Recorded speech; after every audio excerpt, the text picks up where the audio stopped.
Não, maravilha. E quando eu participo dessas conversas, eu fico pensando assim, a pergunta que não quer calar tem alguma orientação? Fala assim, ó, se você fizer isso aqui, você garantiu a sua empregabilidade. Né? Fórmula Porque mágica. uma receita de Bala de bolo, uma prata. fórmula A mágica, gente sabe gosta de aquela pílula galinha de mágica, né? ovos de ouro, uma pílula do conhecimento, sabe?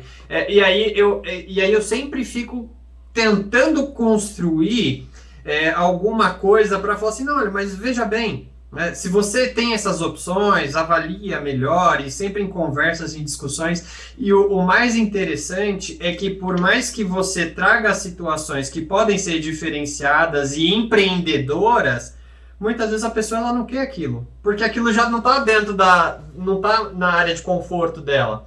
Então, o primeiro ponto, talvez, e o mais desafiador, tanto para o empreendedor, para o intraempreendedor, ou como a gente brinca, o eu-preendedor, né? É justamente entender que a zona de conforto ela é tão transitória quanto do dia para a noite. Do dia para a noite as coisas acontecem muito rápido, numa dinâmica de tempo. Né? Então eu E não que não posso é ficar. relativa somente ao empreendedorismo, né? Mas à empregabilidade também, né? Exato. Exato. E aí vem a questão que tem sido muito discutida sobre soft skills, hard skills, o que é mais relevante. Porque todo mundo aqui pensa que o hard, na tradução literal, é o conhecimento difícil e o soft é o conhecimento leve. Só que se você colocar numa balança, na minha opinião profissional, técnica, as competências leves elas são tão mais relevantes do que as competências duras, do que as competências difíceis. Porque graduação está construído, você escolhe o curso e vai. Né? Uma especialização está construída, você escolhe e vai. Agora, como é que você trabalha liderança? As competências sociais, né? E comportamentais, principalmente, a empatia, a resiliência, né? O enfrentamento, porque resiliência, enfrentamento está diretamente relacionado com o empreendedor, né, Lilia? Com Então, certeza, com certeza. aproveitando esse leque A de paciência e persistência é, assim, o lema do empreendedor, né? fato, fato.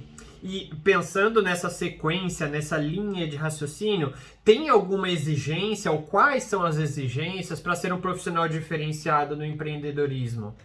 Eu falo que a principal delas é a capacitação, né? Você ter metas, você ter motivação, ótimo, mas você precisa estar capacitado para isso, né? Eu até brinco, eu aprendi isso com um empreendedor que eu admiro muito, que é o Victor Damasio, e ele fala da síndrome do pato, que então o pato sabe andar, o pato sabe nadar e o pato sabe voar, mas de fato ele não faz nada direito, né? Então, você precisa focar em algo, você precisa se capacitar em algo que você tenha a segurança de realmente tocar esse negócio, né? E Legal, bacana. complementar, né? E buscar pessoas que te complementem, né? E buscar fazer Exato, parte de um time. referências. Não ser exclusivo, né? Não ser. Uma pessoa que faz tudo sozinho, né? O eu empreendedor, quase que um profissional autônomo, né? Você está ali, dificilmente você consegue fazer com que o trabalho não dependa totalmente de você, né? Então, é uma situação de segurança relativa, porque ok, você tem a enorme segurança que você não corre o risco de ser mandado embora. De repente, você não vai perder o seu emprego, você consegue fazer. Agora, se tiver uma doença, se tiver, quer tirar férias, quer fazer uma coisa, você para. E o trabalho para E a junto com própria você. pandemia, né? Quantos empreendedores que Sim. a pandemia, que era algo assim, eu nunca imaginei na minha vida viver uma pandemia, sendo profissional da saúde, né? Foi algo que impactou e pegou todo mundo de surpresa. E quantos empreendedores que às vezes não tinham se estruturado muito bem, foram ali, né, naquela questão, né, da empolgação de ser empreendedor e não sofreram um impacto assim desastroso na pandemia, né?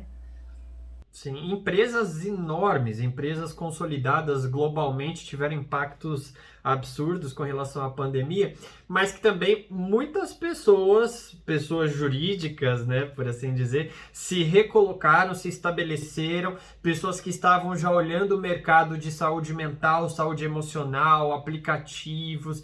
Então, entendemos que a mudança, que o caos, ele tem o meio copo cheio e o meio copo vazio. Empreendedores não nasceram da pandemia, né? Que perderam Com seus empregos, certeza. e aí eu até estava olhando numa revista umas sacadas assim que pessoas tiveram para empreender na pandemia e que ficaram muito bem também. Sim, Né? É o sim. que a gente está falando, né? O copo meio cheio e o copo meio vazio, né? A gente tem os É. dois lados para olhar, né? E a gente pode escolher como a gente quer enxergar também, né?